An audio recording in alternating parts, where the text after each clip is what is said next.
अशोक जी, मैं इस विषय पे एक गंभीर बात आपसे पूछना चाहता हूँ। ये बातें तो हो गई, इमोशनल हो गई, हमले हो गए, आरोप प्रत्यारोप हो गए।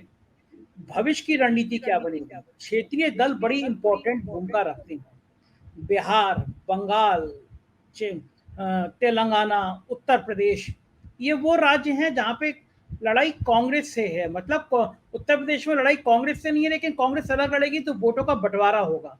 बंगाल में कांग्रेस अलग लड़ेगी तो बंटवारा होगा। दिल्ली में केजरीवाल ने सपोर्ट कर दिया राहुल का, लेकिन कंफर्ट नहीं है। क्या कांग्रेस को बड़ा दिल दिखाना चाहिए या अब क्षेत्रीय दलों को कांग्रेस के साथ आना चाहिए?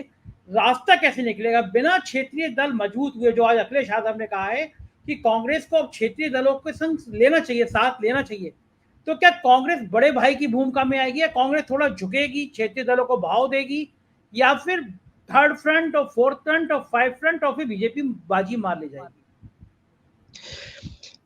देखिए, ये सब जो नरेशन है ये बीजेपी का नरेशन है कि थर्ड फ्रंट बनेगा, फोर्थ फ्रंट बनना चाहिए, क्षेत्रीय दल क्या है। हमारे यहाँ जब चुनाव होते हैं तो क्षेत्रीय दलों के हर राज्य की अपनी एक तासीर है। तेलंगाना में कांग्रेस और केसीआर आमने सामने है, बीजेपी नहीं है वहां पे। तो केसीआर किसी भी हालत में कांग्रेस को, यदि केसीआर को छोड़ना है तो फिर कांग्रेस सिमट कर कहां तक रह जाएगी? मध्य प्रदेश, छत्तीसगढ़, राजस्थान तक, गुजरात तक। गुजरात में भी आम आदमी पार्टी गई है, पंजाब में भी गई है। तो ये नरेशन बीजेपी स्प्रेड कर रही है और ये जनता को बताना चाहती है कि ये तो जीत ही नहीं सकते। सवाल है आने वाले लोकसभा में बंगाल में बीजेपी वर्सेस ममता होगा, सीधी सीधी लड़ाई होगी। केसीआर वर्सेस कांग्रेस होगा। कर्नाटक में बीजेपी वर्सेस कांग्रेस होगा। छत्तीसगढ़ में, मध्य प्रदेश में, राजस्थान में, गुजरात में, आसाम में बीजेपी वर्सेस कांग्रेस होगा।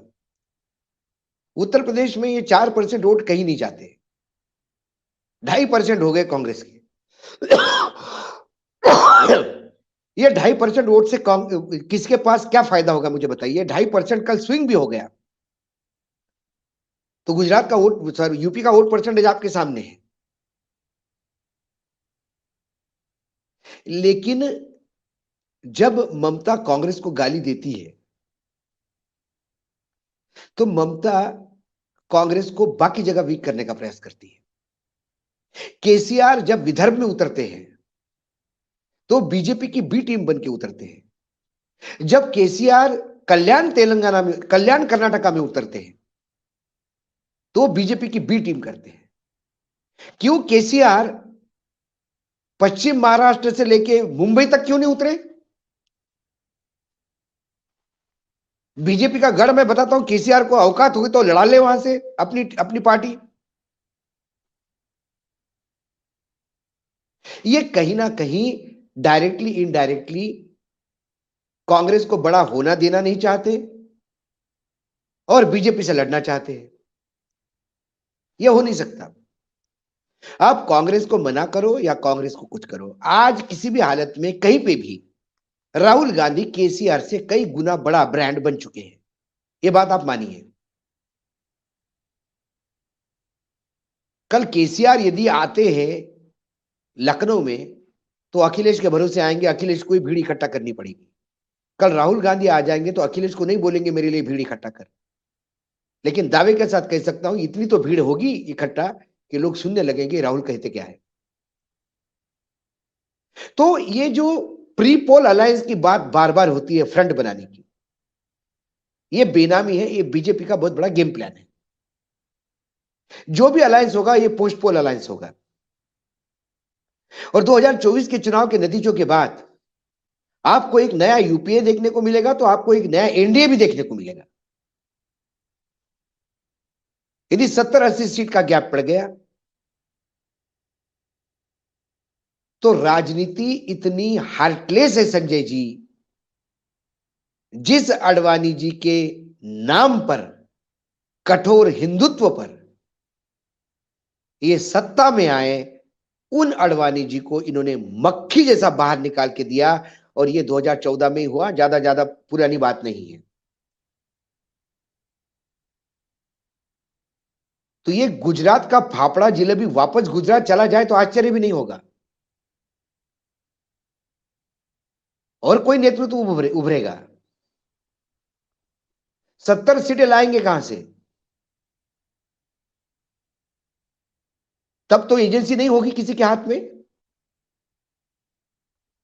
और ब्यूरोक्रेसी तो सबसे ज्यादा। मैं तो हमेशा कहता हूं, मतलब इसको अन्यथा ना ले, मैं उनको कोई गाली नहीं दे रहा हूं, लेकिन जब लोग कहते हैं भूकंप होता है तो सबसे पहले कुत्तों को पता पड़ता है, वो भागने लगते हैं आने के पहले से। और जब सत्ता परिवर्तन होता है तो ब्यूरोक्रेसी पे नजर रखिएगा। वो जब विपक्ष के नेताओं को घर जाके बुके देना शुरू कर देते हैं कि ऐसे ही आए थे, लॉन्ग टाइम मिला ही नहीं था आपसे, तो समझ लेना कि कुछ गड़बड़ है। तो जब लगेगा उनको कि ये गुजरात वापस जा रहा है, तो ये जो ईडी के लेके तमाम जो लॉयल लोग हैं, यही नए लोगों के पास फाइल लेके जाएंगे कि सब इन पे कब कार्यवाही करनी बताओ हमको, हमारे पास डोजियर तैयार है। एजेंसियां किसी की नहीं होती। मोदी जी और अमित शाह को यदि ये गलत फहमी है तो निकाल देनी चाहिए। जब वो पूरे गांधी परिवार से लेकर तमाम विपक्षी दलों पे टूट पड़ी है, तो डोजियर इनके भी बनने शुरू हुए हैं, और वही बना के तैयार है। नया आका आते से ही फाइल लेके पहुंच जाएंगे कि कब उठाएं सर, बहुत माल है पड़ा हुआ हमारे पास। वो तो अपनी चमड़ी बचाएंगे, वो तो बोलेंगे हम तो हिज मास्टर्स वॉइस है, जो मास्टर उसकी आवाज।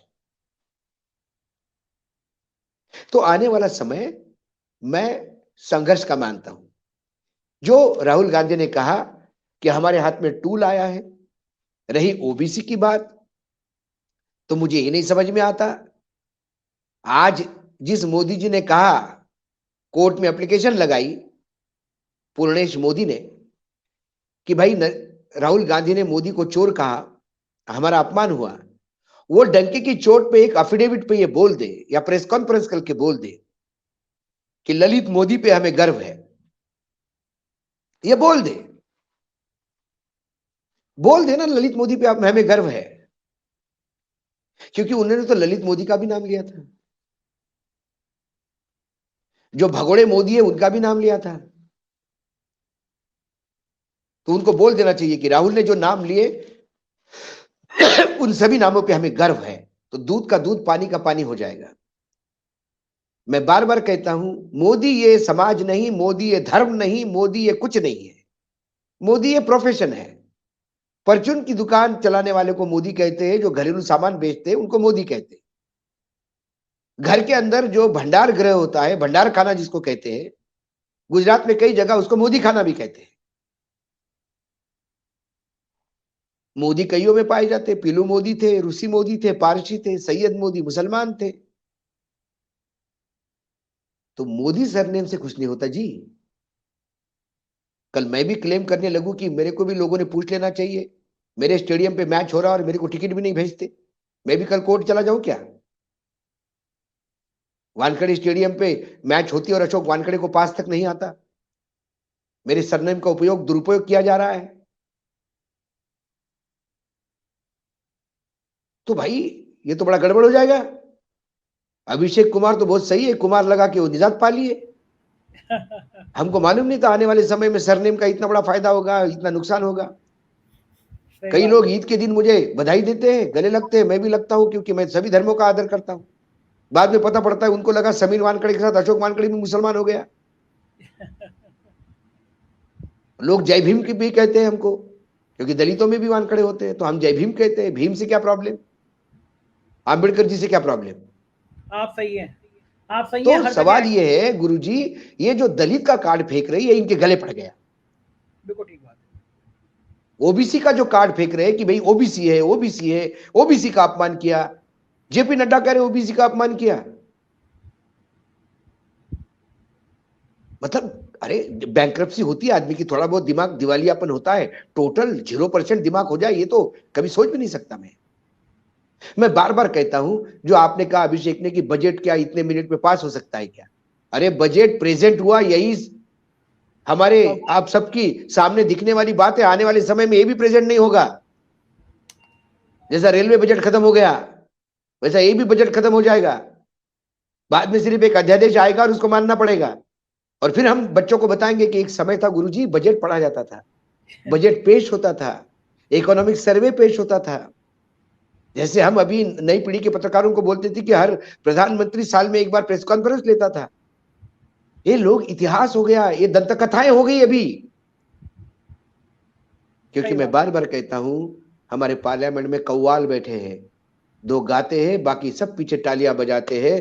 आज यहाँ हम भी देखेंगे, आज यहाँ हम भी देखेंगे।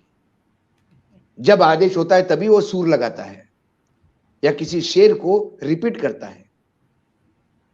पार्लियामेंट अब जनता की समस्या के लिए नहीं बना है। पार्लियामेंट अब एक दूसरे को महिमा मंडित करने, जय श्री राम के नारे लगाने, तू मुझे विश्वगुरु कहे, मैं तुझे विश्वगुरु कहूंगा, मैं तेरे नेतृत्व को सराहूंगा, तू मेरे नेतृत्व को सराहा। 5 साल आते जाएंगे, 5 साल में लोगों को लॉलीपॉप देते जाएंगे और लोग हमको वोट देते हैं। लेकिन ये लोगों को मूर्ख समझते लोग इतने नहीं है। सही, बिल्कुल ठीक कहना है अशोक जी। लोग जब रिएक्ट करेंगे, आने वाले कर्नाटक के चुनाव के नतीजे बता देंगे कि लोग क्या सोचते हैं। बिल्कुल ठीक कह रहे हैं अशोक, क्योंकि राहुल गांधी जब अब पार्लियामेंट का भी बंधन नहीं रहा, सड़क पे निकलेंगे तो और सड़क पे घायल निकलेगा, तो और घायल होगा वो। ठीक बात है। अशोक जी, मैं बहुत दिल से आपका आभार व्यक्त करना चाहता हूँ। बीमारी की हालत में आप आए, आपने साथ दिया। दिनेश जी, अभिषेक जी, बहुत बहुत शुक्रिया, आपने अपना कीमती समय हमको दिया।